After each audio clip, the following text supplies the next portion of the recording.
Tanya bang. Tanya.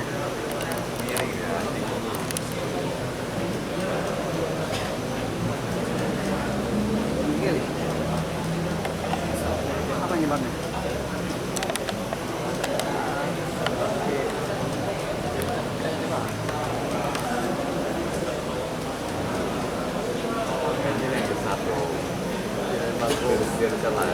Ada satu juta, tak bisa dulu dia.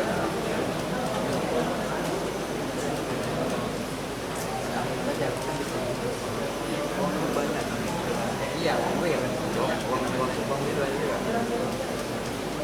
Rumah sih ada. Beda, beda.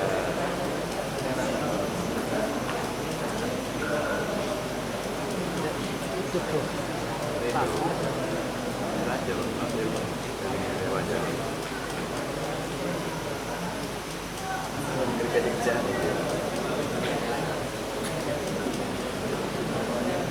Bismillahirrahmanirrahim. Assalamualaikum warahmatullahi wabarakatuh. Waalaikumsalam warahmatullahi wabarakatuh. Alhamdulillahirabbil alamin. Wa bihi nasta'inu ala umuri dunya waddin. Wassalatu wassalamu ala asyrafil anbiya'i wal mursalin wa ala alihi wa sahbihi ajma'in. Asyhadu an la ilaha illallah wahdahu la syarika lah wa asyhadu anna Muhammadan abduhu wa rasuluhu wa safiyyuhu min khalqihi wa habibuhu ballagha ar-risalah wa adda al-amanah wa nasaha al-ummah wa kashafa Allahu bihi al-ghummah wa tarakana 'ala al-mahajjati al-bayda layluha kanahariha la yazidu anha illa halik. Allahumma salli wa sallim wa barik ala nabiyyina Muhammadin wa ala alihi wa sahbihi ajma'in, amma ba'du. Ikhwatal iman, usikum wa nafsi bi taqwallah, faqad fazal muttaqun. Hadirin hadirat jamaah salat maghrib yang dimuliakan Allah Subhanahu wa taala. Syukur senantiasa kita panjatkan kehadiran Allah Subhanahu wa taala. Semoga Allah karuniakan kepada kita istiqomah senantiasa berada di atas jalan Allah Subhanahu wa taala. Senantiasa berada di atas jalan yang senantiasa kita meminta dan berdoa kepada Allah, ihdinas siratal mustaqim. Semoga kita di atas jalan yang lurus, jalan orang-orang yang istiqomah, al-mustaqim, ya, lurus atau orang-orang yang istiqomah, sehingga Allah karuniakan kepada kita layak kita bisa kita dijadikan Allah sebagai hamba-hambanya min ahlil jannah insyaallah. Amin amin ya rabbal alamin. Salam dan salam kita baca untuk Rasulullah sallallahu alaihi wasallam. Allahumma salli ala sayyidina Muhammad wa ala ali sayyidina Muhammad. Rasulullah sallallahu alaihi wasallam teladan kita, qudwah bagi kita, uswah terbaik bagi kita umat Islam. Rasulullah sallallahu alaihi wasallam yang mengajarkan kepada umatnya Al-Quran, membimbing umatnya dengan sunnah, dengan hadis, dengan ajaran-ajaran kebenarannya, sehingga kalau umat Islam berpegang teguh kepada kitab suci Al-Quran dan kepada sunnah Rasulullah sallallahu alaihi wasallam, lan tadillu abada, kalian tidak akan sesat selamanya. Ikhwatul iman, saudara-saudara yang dimuliakan Allah Subhanahu wa taala. Hari pada waktu yang berbahagia ini, antara salat maghrib dan waktu isya, adalah waktu-waktu yang mulia, waktu-waktu di mana orang-orang beriman membasahi lidahnya dengan tilawah ayat Al-Quran, mengisinya dengan duduk di rumah Allah, berzikir, duduk di rumah Allah, mengkaji ayat Allah dan sunnah-sunnah Rasulullah SAW. Maka pada waktu yang berbahagia ini, kita atau saya akan mengajak ikhwah sekalian, saudara-saudari hadirin hadirat yang dimuliakan Allah Subhanahu wa taala, sama-sama kita mengkaji satu kisah dari kisah-kisah yang ada di dalam Al-Quran, yang hari ini tafsirnya akan kita bahas surat Al-Qasas. Surat Al-Qasas. Surat Al-Qasas. Surat Al-Qasas ini jamak Al-Qasas, Qasasun, jamak dari atau bentuk banyak dari isimnya apa? Qissatun. Qissatun dalam bahasa Arab tak marbutah. Qissatun artinya kisah, sudah jadi bahasa Indonesia. Al-Qissah jamaknya Al-Qasas, kisah-kisah. Maka salah satu manhaj Al-Quran mendidik umat adalah dengan kisah-kisah. Di antara kisah-kisah yang ada di dalam Al-Quran, ada kisah-kisah orang beriman, ada kisah orang-orang soleh, ada kisah para nabi dan rasul. Sebaliknya ada juga kisah contoh bagi kita orang-orang yang gagal dalam hidupnya, kisah orang-orang yang dilaknat Allah Subhanahu wa taala. Ada kisah Namrud, ada kisah Fir'aun, ada kisah Qarun, orang-orang yang berani menentang Allah Subhanahu wa taala, dan akhirnya ujungnya mereka mendapatkan azab baik di dunia maupun di akhirat kelak. Salah satu cara Al-Quran mendidik umat adalah dengan kisah, kisah. Kita baca di surat Hud ayat ke-120, Allah berfirman, "Wa kullan naqussu 'alaika min anba'ir rusuli ma nuthabbitu bihi fu'adak wa ja'aka fi hadhihi al-haqqu wa mau'izatun wa dhikra lil mu'minin." Wa kullan naqussu 'alaika min anba'ir rusul, wahai Muhammad, kullan, semua yang ada ini, naqussu 'alaika, semua dari Al-Quran ini sebagiannya kami ceritakan kepadamu, naqussu 'alaika min anba'ir rusul, dari anba, kisah-kisah, berita-berita para nabi-nabi. Naqussu, Allah berfirman, kami mengisahkan, kami menceritakan kepadamu. Naqussu 'alaika, Allah mendidik Rasulullah dengan kisah. Tujuannya apa? Ma nuthabbitu bihi fu'adak, agar hatimu ini tegar, agar hatimu ini kokoh, agar engkau tabah, kokoh, tegar dalam menghadapi permasalahan di dalam kehidupan ini. Karena umat Islam ini kalau tidak baca Al-Quran, tidak mengamalkan Al-Quran, tidak paham Al-Quran, terkadang dia rapuh. Hati manusia ini bisa rapuh. Orang beriman sama, kalau dia tidak berzikir, kalau tidak baca Al-Quran, maka Allah turunkan Al-Quran dalam bentuk kisah-kisah. Ma nuthabbita bihi fu'adak, ma, untuk nuthabbit, mensabatkan, mengekalkan, mengokohkan, menguatkan fu'adak, hatimu, wahai Muhammad sallallahu alaihi wasallam. Maka Rasulullah kemudian ajarkan Al-Quran, Rasulullah ceritakan di dalam hadis kisah-kisah. Tujuannya manuthabbitu bihi fuadana, menguatkan hati kita. Kita kalau baca cerita orang-orang sukses gimana kira-kira? Biografi kita baca cerita, pernah baca cerita buku siapa yang pendiri Google? Google.com, Ustaz Google, siapa yang dirikan? Cerita orang sukses, contoh di dunia. Kita baca cerita sahabat, pernah saya ceritakan sahabat Abu Ubaidah Ibnul Jarrah. Sahabat siapa? Abu Ubaidah Ibnul Jarrah radhiyallahu anhu, bagaimana kisahnya? Pernah kita ceritakan kemarin sedikit. Kita ceritakan bagaimana kisah sahabat Khalid bin Walid. Kalau kita baca kisahnya lengkap, ada buku disertasi doktor tentang Khalid bin Walid. Setebal ini. Ya, kalau orang baca sekilas sehalaman dua halaman, dibukanya Wikipedia satu lembar aja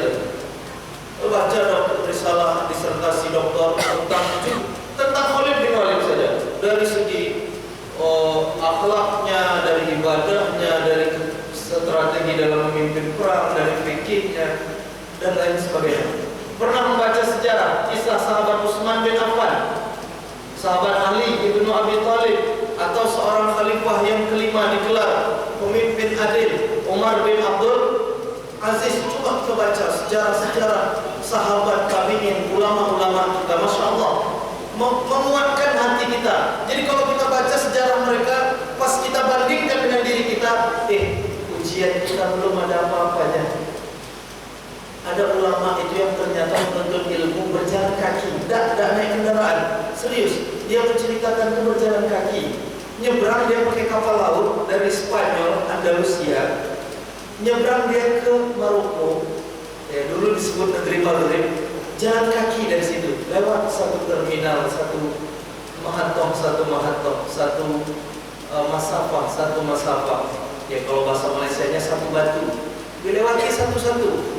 Ya jarak sampai dia ke Mesir, dari Mesir naik ke Palestina, dari Palestina nyebrang ke Irak, menuntut ilmu di Irak, sudah puas baru dia naik haji turun ke bawah ke Hijaz. Setelah dari Hijaz baru dia pulang lagi nanti mengamalkan ilmunya, pulang kampung. Itu ulama-ulama dulu. Kita tidak tahu betapa payahnya hidup mereka, betapa untuk menuntut ilmu itu mereka kurang makan, ya mereka kurang tidur. Kemudian mereka belajar sama syekh, ilmu yang didengarnya tadi malam ditulisnya sebelum tidur. Ilmu yang didengarnya ketika siang, pagi, siang di masjid. Karena dulu sekolah-sekolah itu adanya di masjid, tidak ada nama sekolah. Dulu istilahnya madrasah di masjid. Ya, duduk di tiang masjid, ada di tiang ini ada guru fikih. Di sebelahnya tiang masjid itu ada duduk seorang guru bahasa Arab mengajarkan nahwu, mengajarkan adab balaghah. Duduk di sebelahnya ada guru yang mengajarkan akidah, ayat-ayat Al-Quran dan hadis tentang akidah, mengajarkan furu' al-asma' was sifat. Duduk di satu tiang lagi ada yang mengajarkan faraid, bagaimana membagi warisan. Duduk di satu tiang lagi mengajarkan tentang akhlak di dalam Al-Quran dan Sunnah. Masya Allah, ulama-ulama dulu begitu, pindah dari satu tiang ke satu tiang. Selesai di tiang ini baca Sahih Bukhari, pindah ke tiang itu baca buku hadis, baca buku fikih. Pindah ke satu tiang lagi baca buku adab balaghah. Pindah ke satu tiang. Semangat ulama-ulama terdahulu. Nah, ini tujuan kita membaca kisah. Kemudian di surat Yusuf ayat yang ketiga Allah berfirman, "Nahnu naqussu 'alaika ahsanal qasasi bima auhayna ilaika hadzal Qur'an wa in kunta min qablihi laminal ghafilin." Nahnu naqussu 'alaika ahsanal qasas, wahai Muhammad, kami ceritakan kepada engkau ahsanal qasas, kisah yang terbaik. Hadzal Qur'an bima auhayna ilaika hadzal Qur'an, yang ada yang kami wahyukan di dalam Al-Quran. Jadi bacalah kisah-kisah yang ada di dalam Al-Quran, karena dia kata Allah, firman Allah di dalam surat Yusuf ayat yang ketiga, ahsanal qasas, kisah-kisah yang paling baik. Jadi kalau kisah dalam Al-Quran itu kan ada ulama khusus menyusun satu buku judulnya Min Qasasil Quran, kisah-kisah yang ada di dalam Al-Quran. Masya Allah. Ya, ini tujuannya apa? Membuat kita jadi orang sukses, membuat kita jadi orang berhasil. Karena dari kisah itu kita bisa tahu gimana orang. Kan konsep sukses itu ATM katanya. ATM, apa ATM? Amati, tiru, dimodifikasi. Ya, baca kisah para ulama, amati gimana mereka sukses. Ya, tarjun najat dalam pepatah Arab itu satu ungkapan, tarjun najat walam tasluk masalikaha inna safinata la tajri alal yabasi. Engkau mau sukses walam tasluk masalikaha, tapi engkau tidak pernah melewati jalan-jalan orang sukses. Sama seperti inna safinah, sesungguhnya perahu itu la tajri alal yabas, perahu itu tidak pernah berjalan di atas gurun pasir. Jadi kalau mau sukses, ikuti langkah orang sukses. Ustaz, saya mau jadi miliarder, orang kaya raya, gimana? Itu jalannya Abdurrahman bin Auf. Yang kata Abdurrahman, sahabat Abdurrahman mengatakan, masuk bawahnya. Itu apa? Skill. Itu bahasa kiasan. Maksudnya batu aja bisa dia jual. Kita nggak bisa jual batu, tapi orang toko bangunan jualannya apa? Batu. Orang mau bangun bangunan ini tentu beli batu kerikil. Batu apa? Kerikil ya? Batu bata. Jadi duit. Kita tukang matai batu. Apalagi orang belajar silat. Dipecahnya batu bata. Nggak tahu deh harga batu bata mahal ya. Gayanya kuat aja. Pecah batu bata, wah kan. Tahu orang yang punya bangunan dikejar ya. Batu bata gue. Ganti.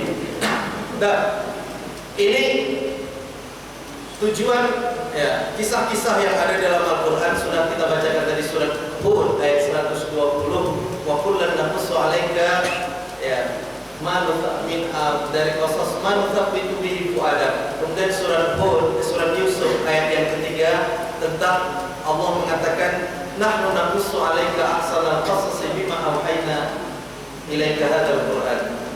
Kami ceritakan kepadamu kisah-kisah terbaik. Ikhwatul iman, hadirin hadirat yang dimuliakan Allah. Di antara kisah-kisah yang kita dapati di dalam Al-Quran, ada kisah para nabi-nabi. Di dalam hadisnya yang diriwayatkan Imam Ahmad di dalam musnadnya, Rasulullah SAW pernah ditanya oleh seorang sahabat, ya Rasulullah, berapa jumlah anbiya, berapa jumlah nabi?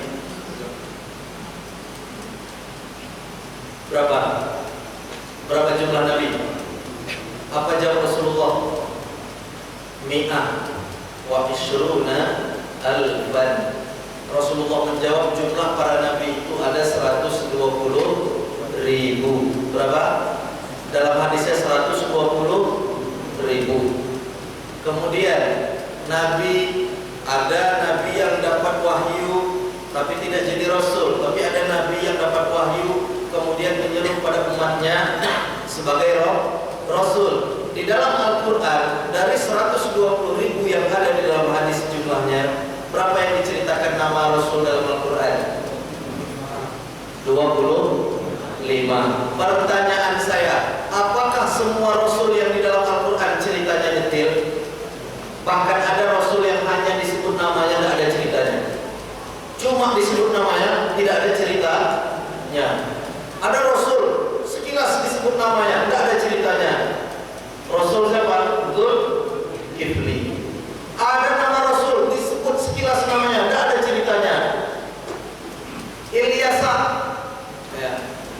Jadi ada Rasul yang tidak detail ceritanya. Ada Rasul yang diulang-ulang ceritanya. Nabi Nuh alaihi salam diulang-ulang dalam beberapa tempat. Di surat Al-A'raf, di surat Hud, kemudian di surat Nuh, dan disinggung di beberapa tempat dalam Al-Quran.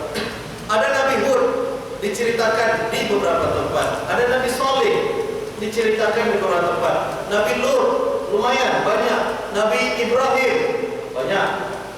Khalilullah alaihissalam. Ya, tapi ada Nabi yang lebih banyak ceritanya. Mulai dari lahir sampai dia kisah disusui. Ya, kemudian ketika dia tumbuh besar, kemudian kelakuannya ketika masa muda, akhlaknya, sifatnya ketika masa muda, kemudian proses dia bertemu dengan calon mertua. Ini Nabi ya, ketemu dengan calon mertua, ketemu pasangan juga sebelumnya. Kemudian Nabi ini oleh calon mertuanya ditawari anaknya nikah. Kemudian ada syarat antara mertua dengan menantu. Kemudian Nabi ini ketika sudah berkeluarga mengajak istrinya pindah dari rumah mertuanya, dan ketika istrinya hamil dia mendapatkan wahyu melewati satu lembah yang gelap. Kemudian bagaimana kisahnya, kemudian dia berdakwah detail. Kemudian siapa saudara laki-lakinya, siapa saudara perempuannya disebutkan dalam Al-Quran. Disebutkan cerita ibunya di dalam Al-Quran. Sampai dakwahnya capek dia menyeru kaumnya. Dan ini cerita yang paling banyak di dalam Al-Quran, cerita Nabi. Nabi siapakah dia? Nabi siapa? Nabi Musa alaihi salam. Nabi Musa alaihi salam disebutkan oleh Syekh Quraifi di dalam kajian tafsirnya. Diulang nama Nabi Syekh Quraifi rahimahullah. Diulang nama Nabi Musa ini di dalam Al-Quran sebanyak 183 kali. 183 kali. Kisahnya diulang di dalam surat di dalam Al-Quran 25 tempat. Di 25 tempat. Maka kalau kita buka surat Al-Baqarah, ketemu kita cerita Nabi Musa dari Al-Baqarah. Bahkan nama Al-Baqarah itu berkaitan dengan cerita Nabi Musa alaihissalam, sapi betina. Ini ikhwati rahimakumullah. Nah, surat Al-Qasas yang kita baca, surat yang ke-28 yang saya ajak kita mengkaji tafsirnya ini, terdiri dari 88 ayat dan sebagian besar bercerita tentang Nabi Musa alaihissalam. Karena ayat yang ketiganya langsung Allah mengatakan, Natslu alaika bin nabi Musa wa fir'auna bil haqqi liqaumin yu'minun. Natslu alaika bin nabi Musa, wahai Muhammad, kami akan membacakan kepadamu natslu tilawah. Apa arti tilawah? Membaca. Natslu, kami akan membacakan, karena ini wahyu, maka Allah wahyukan kepada Rasulullah melalui malaikat Jibril, natslu alaika, kami akan membacakan kepadamu min nabi Musa, kisah Nabi Musa alaihissalam, wa fir'auna, dan Fir'aun, bil haqqi, sebenar-benarnya, liqaumin yu'minun, kepada kaum orang-orang yang beriman. Kenapa ditegaskan liqaumin yu'minun? Karena kisah para nabi ini ketika berdakwah hanya bermanfaat bagi orang beriman. Orang kalau tidak menggunakan keimanan, maka kisah ini berlalu saja, lewat saja. Tapi bagi orang-orang beriman, apa yang terjadi di dunia ini, apalagi ini ayat Allah, itu pasti menjadi pelajaran bagi mereka. Ayat Al-Quran dan ayat kauniyah, tanda-tanda kebesaran Allah yang ada di alam semesta ini, menjadi bahan kajian orang-orang beriman. Inna fir'auna ala fil ardi wa ja'ala ahlaha syi'an yastad'ifu ta'ifatan minhum yudhabbihu abna'ahum wa yastahyi nisa'ahum.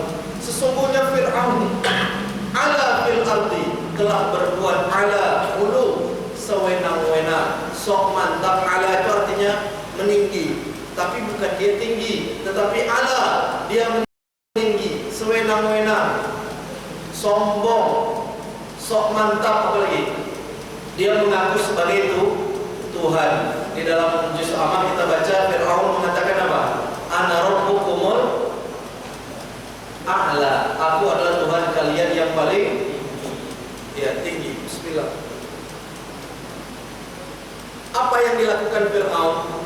Ternyata dia mimpi. Dia mimpi ahli nujumnya memberi nasihat.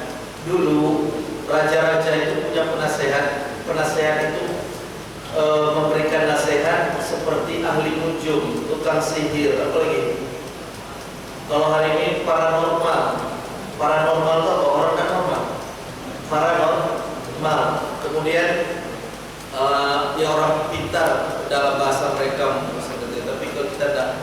Kemudian ahli nujum, mimpi Fir'aun apa? Fir'aun mimpi di dalam tafsirnya, dia mendapati tahtanya ini diganggu oleh seorang bayi dari Bani Israel. Bani Israel ini anak-anak keturunan Nabi Yakub alaihissalam. Siapa yang bernama Israel? Yang disebut Israel pertama kali adalah Nabi Yakub alaihissalam. Maka orang Israel sekarang, mereka menamakan namanya itu sebetulnya penghinaan kepada Nabi Yakub, karena kelakuan mereka tidak sesuai dengan gelar Nabi Yakub alaihissalam. Il dalam bahasa Yahudi, Il dalam bahasa Yahudi artinya Allah. Ya, dikatakan arti Israel sama dengan artinya Abdullah, hamba Allah. Nabi Yakub alaihissalam pertama tinggal di Palestina. Ketika punya anak 12 laki-laki, kemudian dia harus pindah ke Mesir karena anaknya ada yang menjadi menteri di Mesir. Siapa anaknya yang jadi menteri di Mesir? Surah Nabi Yusuf alaihissalam. Ceritanya secara lengkap ada di surat Yusuf. Surat Yusuf surat yang berapa? Surat yang berapa? Surat Yusuf. Surat yang ke-12. Ya. Kisah Nabi Yusuf pindahnya Bani Israel atau Nabi Yakub dan anak-anaknya, satu keluarga dari ini asal muasal Bani Israel yang hari ini ada di menjajah Palestina. Ini asal muasalnya tinggal di Palestina, kemudian pindah ke Mesir. Nah, ketika mereka di Mesir hidup bangsawan, kemudian terjadi pergantian pemimpin, terjadi pergolakan, perubahan politik, kan gitu politik dia, keadaan satu bangsa, kadang di atas, kadang di bawah. Apa ya Al-Qur'annya? Wa tilkal ayyamu nudawiluha bainan nas. Itulah hari-hari yang kami pergilirkan kepada manusia. Ada hari-hari, hari ini dia jadi mudir mahan misalnya, tapi besok dia sudah tidak, biasa ya. Ada hari ini yang jadi musyrif asrama, kemudian setelah lewat tidak mungkin musyrif asrama terus, ya kan, mau nikah nak, ya. Jadi musyrif asrama 2 tahun, akhirnya Ustaz saya izin saya mau pindah, ya. Misalnya ada yang hari ini jadi penghuni asrama, tentu akan dipergilirkan. Hari ini masa 7 tahun mau di asrama terus, tidak bisa kan? Malu, bukan tidak bisanya saja, tapi malu, ya. Ya, itu contoh. Ada yang baru berapa bulan di asrama tapi melanggar, dihukum, dikeluarkan dari asrama, dipergilirkan. Kenapa dikeluarkan? Karena melanggar. Ada nggak yang dikeluarkan karena melanggar? Ada, biasa saja. Biasanya apa? Keluarnya. Tapi kesalahannya tidak biasa. Itu dia. Dalam sejarah manusia, salah itu memang harus dihukum, tegakkan kedisiplinan. Kalau tidak, orang main-main. Ustaz tuh ngomong aja, ya kan? Tidak pernah kami dihukum, tapi tidak pernah hadir kajian, tidur ya kami di kamar, buka baju. Kalau kami mau lompat, nanti buat lompat mati, tidak ada yang Ustaz tahu kan? Dan ya kita tegakkan kedisiplinan, insya Allah. Setuju? Setuju? Ya, tegakkan disiplin dalam diri kita, maka dia akan tegak di luar kita. Kalau diri kita disiplin, insya Allah lingkungan kita bisa dimulai dari individu masing-masing. Fir'aun mimpinya itu apa kata ahli nujum? Bunuh semua anak dari Bani Israel yang lahir ya tahun ini. Adapun anak perempuan dibiarkan. Semua bayi laki-laki dibunuh, bayi perempuan dibiarkan hidup maksudnya. Apa yang terjadi kemudian? Bani Israel ini dalam 1 tahun itu untuk beberapa tahun ke depan lebih banyak apa? Lebih banyak anak perempuan daripada anak laki. Makanya bahasa Al-Qur'annya yastahyuna nisa'ahum. Yastahyun itu artinya merendahkan. Ya. Yastahyun itu membiarkan, ini nanti menelantarkan. Maka dalam ajaran Islam, perempuan yang kalau tidak nikah itu memang ya yastahyun, ya akan dianggap terbiarkan. Nah, ini makanya kita laki-laki kalau sudah mampu, man istata'a minkumul ba'ah, para mahasiswa kalau sudah mampu mandiri nanti setelah tamat ya, maka bersegeralah menikah. Ya, bersegeralah menikah. Untuk apa? Memuliakan kaum muslimah. Ya, jangan ketawa-ketawa, disuruh nikah kok senyum-senyum.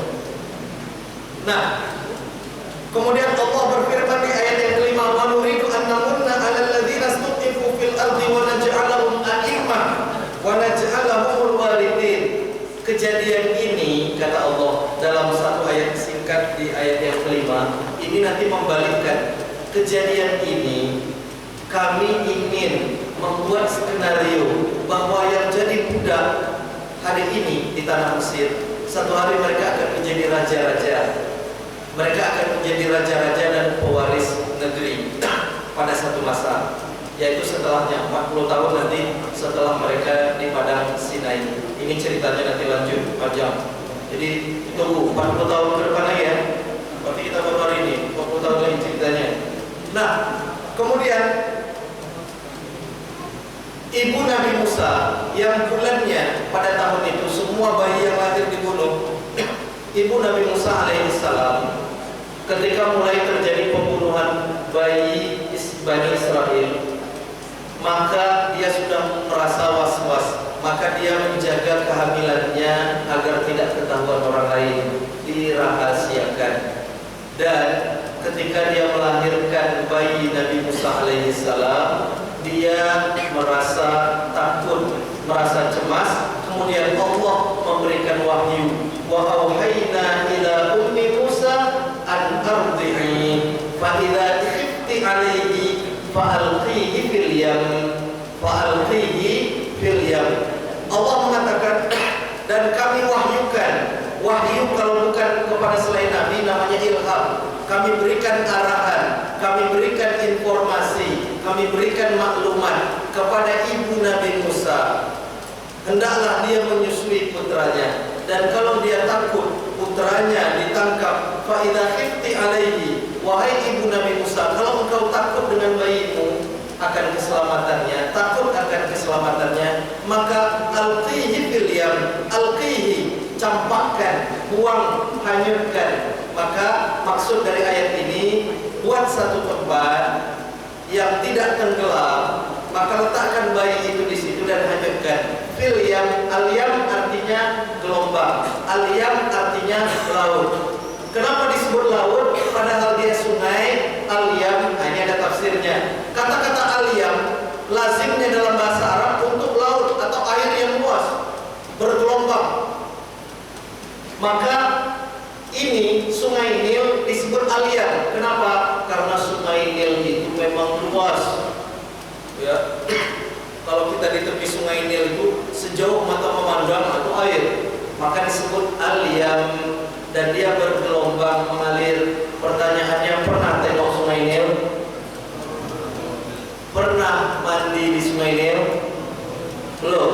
Jangan nanti ditangkap Fir'aun. Ya. Tapi dalam sejarahnya, ini sejarah saya baca, coba dicek lagi. Ini kilawah kola itu isu mulut ke mulut. Asal muasal nama ikan nila yang sering kalian makan, ikan nila bakar, nila apa? Ikan nila itu asal muasal dari sungai Nil. Dari sungai Nil. Dengar serius, jangan bukan main. Ya, ikan nila dari sungai Nil. Ini asal muasal. Siapa pertama yang pertukarannya? Ini mulai zaman Presiden Soekarno. Ketika Soekarno ada pertukaran, ada pertanian, kemudian perikanan dengan negara Mesir. Soekarno itu sahabat Gamal Abdul Nasser. Buktinya apa? Di Mesir hari ini ada jalan di tengah kota, nama jalannya Soekarno. Ada mangga, dan itu mangganya di sini tidak terkenal. Kenapa? Asalnya dulu dari Kalimantan, dibawa Soekarno bibitnya. Kemudian dibawa ke Mesir, ternyata cocok, dan hari ini kalau dia panen, hari orang berjual mangga, jenis mangga itu disebut mangga Soekarno. Dia harum, manis, terkenal. Jadi orang Mesir itu nyebutnya apa kalau jual?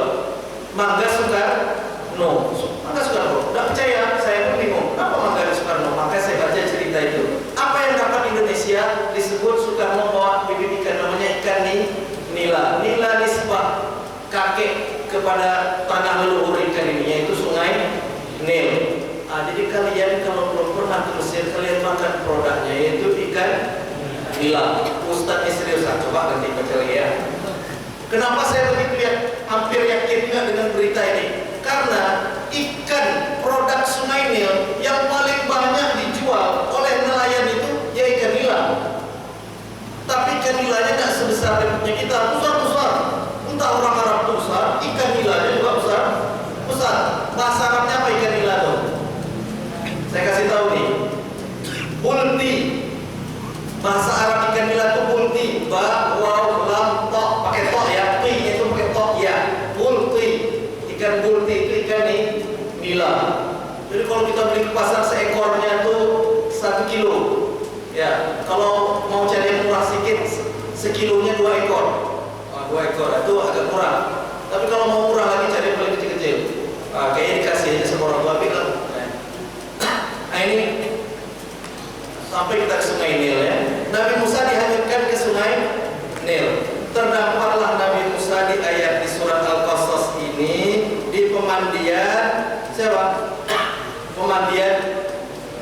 istri Fir'aun di ayat yang ke-8.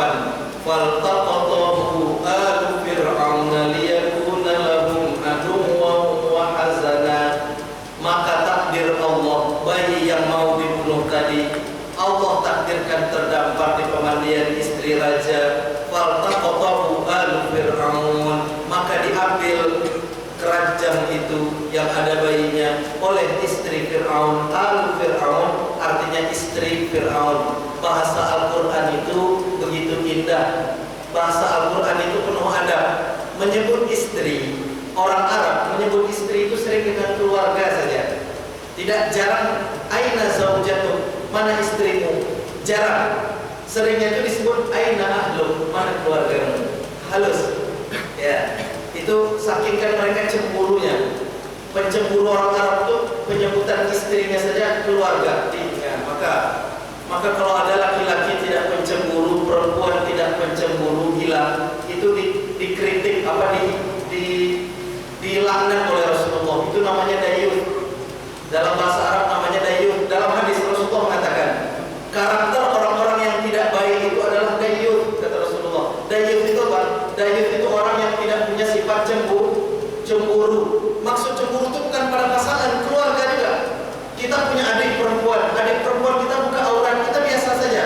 Berarti tidak punya mau kita adik kita buka aurat, enggak pakai jilbab, baju ketat, adik perempuan. Ya. Laki-laki aja miris kita kalau melihat laki-laki baju ketat, apalagi perempuan. Ya. Laki-laki baju ketat, udahlah baju ketat, sablonnya sablon timbul. Ya, sablon timbul itu maksudnya perutnya gemuk. Ya, tidak bisa gemuk. Ya. Kalian ini agak lambat kawan. Kemudian liyakuna lahum aduwwan wa hazana. Ini kejadian ini kata Allah, ini Allah takdirkan akan menjadi hazana. Hazan itu apa? Kesedihan bagi Fir'aun, akan menjadi musuh, cambuk bagi Fir'aun nanti. Fir'aun tidak tahu. Kemudian bayi Nabi Musa ini diambil, Fir'aun ingin membunuhnya. Apa kata istrinya? Qurratu ainin li wala, jangan bunuh anak ini, adalah permata hatiku.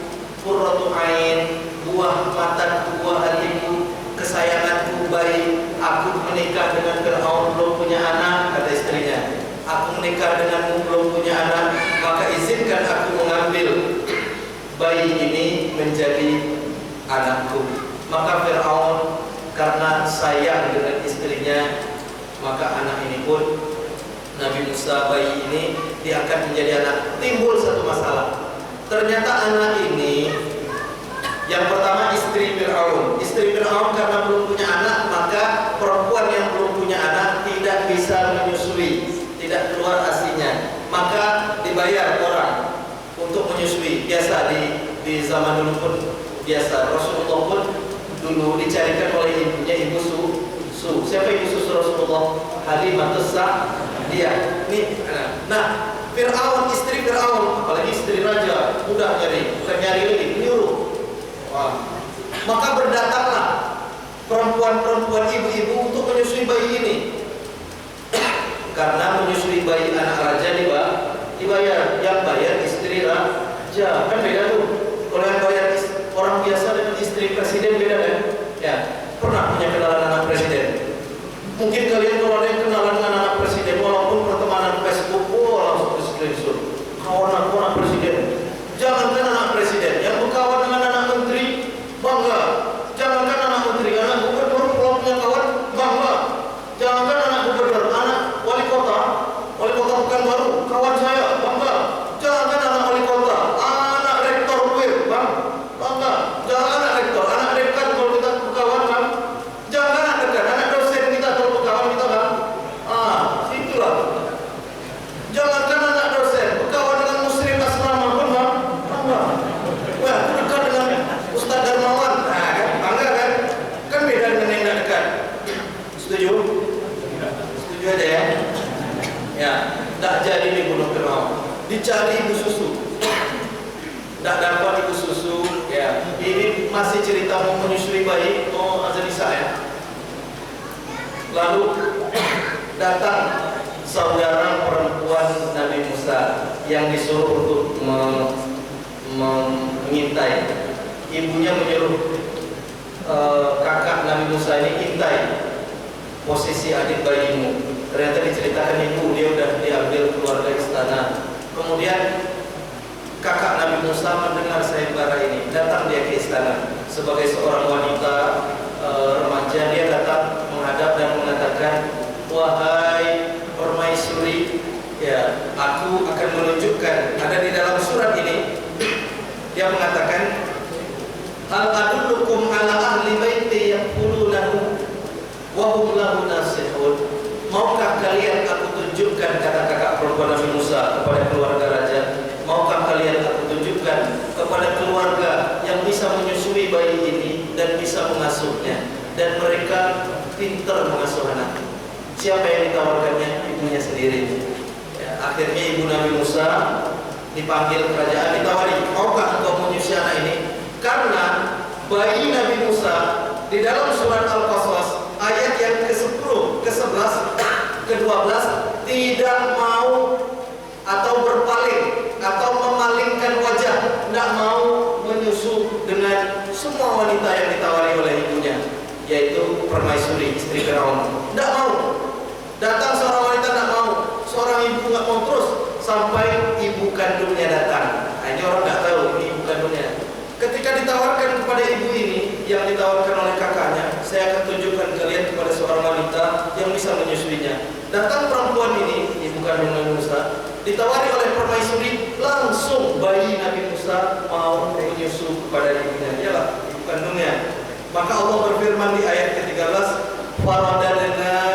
faradadnahu ila ummihi kay taqarra 'ainuha wa la tahzan. Dan kami kembalikan Nabi Musa kepada ibunya agar hati ibunya senang dan tidak bersedih. Dan ini adalah janji Allah dalam wahyunya. Allah mengatakan, walita'lama anna wa'dallahi haqqun, dan agar ibunya mengetahui bahwa janji Allah itu benar. Janji Allah itu tidak akan pernah diingkari, walaupun banyak orang yang tidak mengetahui. Kalau kita tasyahud akhir, apa doa yang kita baca? Apa yang kita baca? Ya. Ini berkaitan dengan bahwa Allah tidak akan pernah mengingkari janjinya. Jadi Allah, ini pelajaran akidah, masuk kita sedikit. Dalam akidah Ahlussunnah wal Jamaah ada kaidah. Ini saya mau mengatakan satu kaidah. Kadang orang berbeda pendapat di sini, padahal kalau Ahlussunnah wal Jamaah sepakat. Apa dalam akidah Ahlussunnah wal Jamaah? Janji Allah tidak akan pernah diingkari. Ini kaidah. Akan tetapi ancaman dari Allah, mungkin Allah mengampuni orang dari ancamannya. Nah, ini kaidah. Jadi kalau Allah berjanji dalam Al-Quran pasti terjadi. Tapi kalau Allah mengancam dengan satu perbuatan, Allah berhak mengampuni. Kenapa? Karena yang berhak mengampuni hanya Allah, dan manusia tidak boleh mewajibkan Allah. Ada orang mengatakan, kau melakukan dosa, pasti kau diazab Allah. Nah, ini nggak boleh. Orang mengatakan pasti kau diazab Allah, tidak boleh. Kalau orang itu bertaubat, siapa yang menerima taubat? Allah. Manusia biasa kita mungkin marah bisa, tapi menerima taubat Allah. Ya, kita hanya bisa melarang orang bermaksiat, tapi tidak boleh menyatakan, woi, kau masuk neraka, kau neraka, kau surga, kau neraka. Tidak bisa. Itu tugas Allah. Kita hanya memberi nasihat. Wa tawassaw bil haqqi wa tawassaw bis. Ya. Sudah masuk waktu Islam? Belum.